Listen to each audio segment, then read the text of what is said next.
ఎడారిలో సెలయేర్లు. మే 6. యెహోవా మర్మము ఆయన యందు భయభక్తులు గలవారికి తెలిసి ఉన్నది. కీర్తన 25:14. దైవ సంకల్పానికి సంబంధించి దేవుని పిల్లలు నేర్చుకోవలసినవెన్నో రహస్యాలు ఉన్నాయి.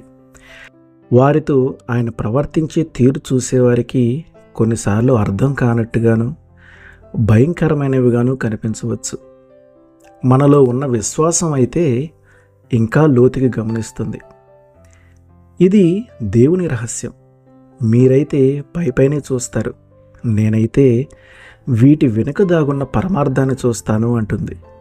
ఒక్కోసారి వజ్రాలను అస్తవ్యస్తంగా ఏదో ఒక కాగితంలో పొట్లం కడుతుంటారు, అవి విలువైనవని ఇతరులు గమనించకుండా చేయటానికి. అరణ్యంలో ప్రత్యక్ష గుడారాన్ని కట్టినప్పుడు బయట నుండి చూస్తే దాన్ని కట్టడానికి ఖరీదైన సరుకులేమీ ఉపయోగించలేదు. దాని విలువ అంతా లోపల ఉన్నది. పైకి కనిపించే ఆ పొటేలు చర్మం, మేక వెంట్రుకలు లోపల ఉన్న వైభవాన్ని ఎంతమాత్రమూ చూపించటం లేదు. ప్రియమిత్రులారా, దేవుడు మీకు ఖరీదైన బహుమతులు పంపించవచ్చు.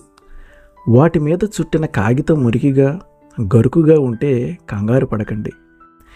అవి ప్రేమ, జ్ఞానం, దేవుని కరుణల ఓటలని ఏమాత్రం సందేహించకుండా నమ్మండి. ఆయన పంపిన వాటిని స్వీకరించి ఆయన మంచితనం మీద నమ్మకం ఉంచినట్టయితే అంధకారంలో అయినా సరే దేవుని మర్మాలు మనకి తేటతెల్లం అవుతాయి.